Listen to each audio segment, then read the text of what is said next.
Kenny Hamilton. Ada seorang pebisnis yang memulai bisnis pada usia 52 tahun. Saat dia memulai bisnis, dia punya penyakit diabetes. Dia adalah mantan supir ambulans, mantan salesman paper cup, mantan salesman multi-mixer untuk membuat milkshake.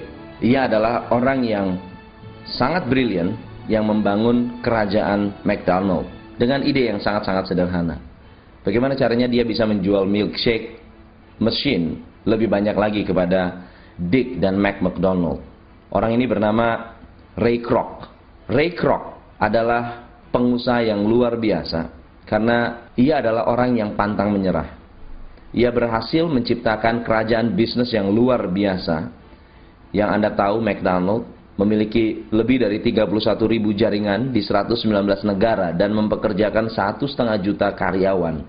Dan McDonald setiap hari melayani 47 juta pelanggan setiap hari.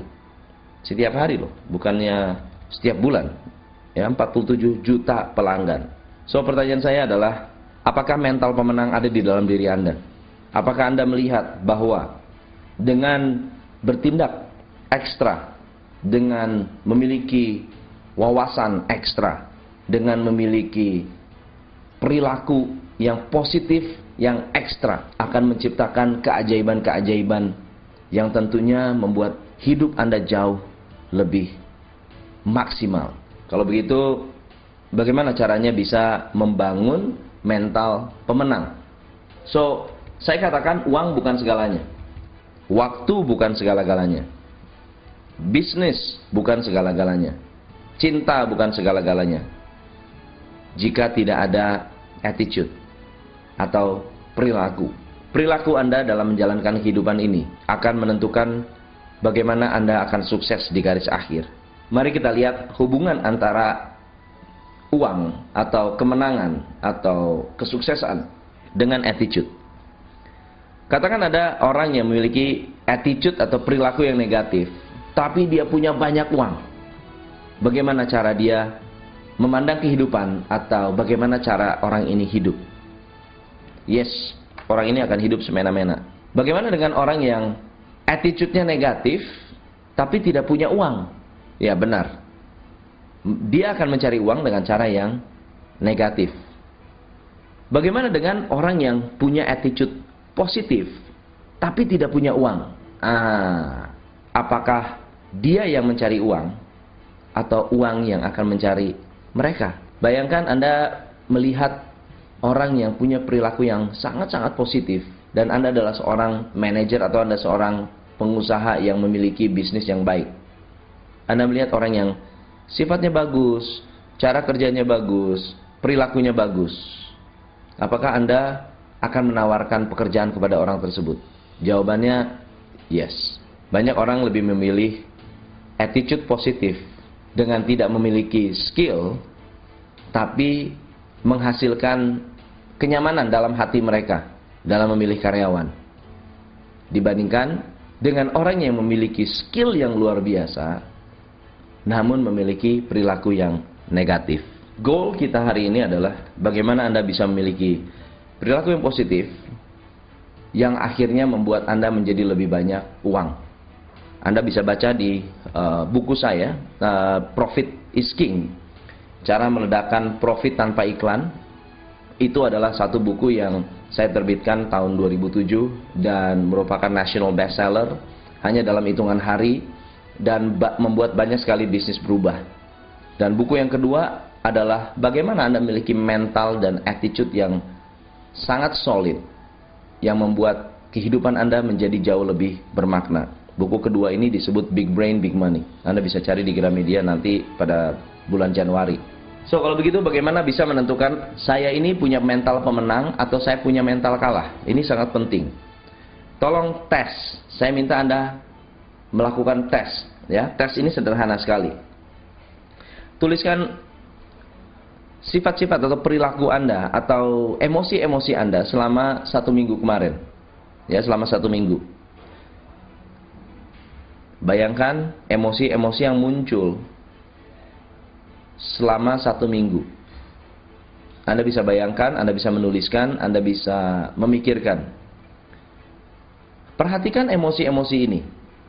Apakah emosi ini adalah emosi yang sifatnya positif, seperti misalnya keberanian, keinginan, penerimaan, understanding, love, joy, peace, pencerahan, kemudian forgiveness, optimis, kepercayaan, pelepasan, niat yang positif, revelation, iluminasi, dan seterusnya. Apakah perasaan-perasaan itu yang muncul selama 1 minggu Anda bekerja? Jika itu yang muncul, maka Anda memiliki mental pemenang. Tapi tahukah Anda, 90% orang yang saya tanya tidak memiliki perasaan seperti itu. Perasaan mereka adalah sombong, marah, hasrat yang membara, takut, sedih, bosan, bete, merasa bersalah, menyalahkan orang lain, memalukan, mempermalukan, menyesal, panik, benci, candu. Candu, kecanduan adalah salah satu sikap atau ciri-ciri mental kalah. Kenapa? Karena seorang pecandu diperbudak oleh benda. Anda harusnya memperbudak benda, Anda harusnya memperbudak uang, Anda harusnya memperbudak rokok, Anda harusnya memperbudak narkoba, Anda harus perbudak, Anda yang memperbudak, bukan Anda yang diperbudak. Jika perasaan-perasaan yang tadi, yang barusan saya sebut, perasaan-perasaan agresif, perasaan-perasaan takut, perasaan-perasaan antagonis yang Anda miliki, berarti Anda memiliki mental kalah. So, pandangan orang-orang yang memiliki mental menang, mereka selalu melihat bahwa segala sesuatu memungkinkan.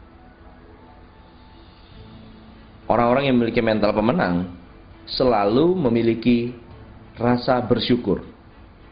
Apapun yang mereka terima, mereka bersyukur. Apakah itu sesuatu yang negatif yang terjadi dalam kehidupan mereka atau sesuatu yang positif yang terjadi dalam kehidupan mereka? Mereka mengetahui bahwa tidak ada sesuatu yang kebetulan. Segala sesuatu yang terjadi dalam kehidupan mereka adalah untuk diambil pelajarannya, dan kemudian kita merubah tindakan dan perilaku kita setelah kita mendapatkan knowledge atau pengetahuan baru daripada tindakan tersebut atau kejadian-kejadian tersebut. Mereka melihat, memandang kehidupan menjadi sesuatu yang hopeful, penuh pengharapan. Mereka memandang kehidupan yang harmonis adalah sesuatu yang sangat-sangat penting. Mereka melihat bahwa segala sesuatu adalah memiliki meaning atau memiliki arti yang penting dalam kehidupan mereka. Mereka memandang bahwa perasaan kasih itu penting, forgiveness itu penting, inspiring itu luar biasa. Dan bagaimana pandangan orang kalah terhadap dunia atau pandangan orang kalah terhadap kehidupan. Orang yang kalah memiliki satu pandangan harus begini, harus begitu, harus menang, harus. Harus adalah suatu sikap demanding yang membuat Anda menjadi pride atau sombong. Anda melihat kehidupan menjadi sesuatu yang antagonis, menang atau kalah, dibunuh atau membunuh. Kemudian Anda melihat bahwa kehidupan itu banyak memberikan Anda kekecewaan. Itu salah satu sifat atau perilaku mental kalah. Atau ada orang yang menganggap bahwa hidup ini tragedi, tragis, hopeless. Hidup ini penuh dengan penderitaan, miserable. Orang-orang yang memiliki sifat-sifat seperti ini memandang Tuhan, ya, Tuhan kita menjadi sesuatu yang tidak adil. Pada dasarnya Tuhan sangat-sangat adil, takdir selalu positif, tapi nasib belum tentu. Nasib bergantung dari apakah Anda mau merubah nasib Anda atau tidak. Maka ketika saya berbicara tentang menang, ada beberapa disiplin yang Anda harus kuasai. Ada beberapa disiplin yang harus Anda miliki. Pesan saya, cari sebanyak mungkin informasi. Belajar sebanyak mungkin buku. Ikuti sebanyak mungkin seminar. Pilih mentor, coach yang bisa membantu Anda mengeluarkan potensi-potensi Anda dan mengembangkan kualitas diri Anda agar bibit-bibit pemenang yang ada di dalam diri Anda, benih-benih pemenang yang ada di dalam pikiran Anda bisa dipupuk, disirami, disuburkan, dan akhirnya tercermin dan menjadi termanifestasi dalam bentuk bisnis, keuangan, relationship, secara spiritual, hubungan sosial Anda, dan tentunya kebahagiaan di dalam hati Anda sendiri. Saya Tom MC Ifle, terima kasih Anda telah mendengarkan audio ini, dan saya yakin Anda bukan orang-orang yang kalah. Anda bukan orang-orang yang mau menerima kehidupan ini apa adanya. Anda adalah orang-orang yang mau bersedia merubah kehidupan ini menjadi lebih baik. Pesan terakhir saya, ini adalah quotes dari kata-kata Jim Rohn. Never wish life were easier, wish that you were better. Jangan pernah berharap dunia menjadi lebih baik atau lebih mudah. Tapi berharaplah Anda menjadi orang yang jauh lebih baik. Karena ketika Anda menjadi orang yang lebih baik, dunia akan memberikan Anda banyak kemudahan. Caranya, work harder on yourself than you do on your job. Bekerja lebih keras untuk diri Anda sendiri, bukan bekerja keras untuk pekerjaan Anda. If you work hard on your job, you make a living. If you work hard on yourself, you make a fortune. Saya Tom MC Ifle, terima kasih. Salam fantastik.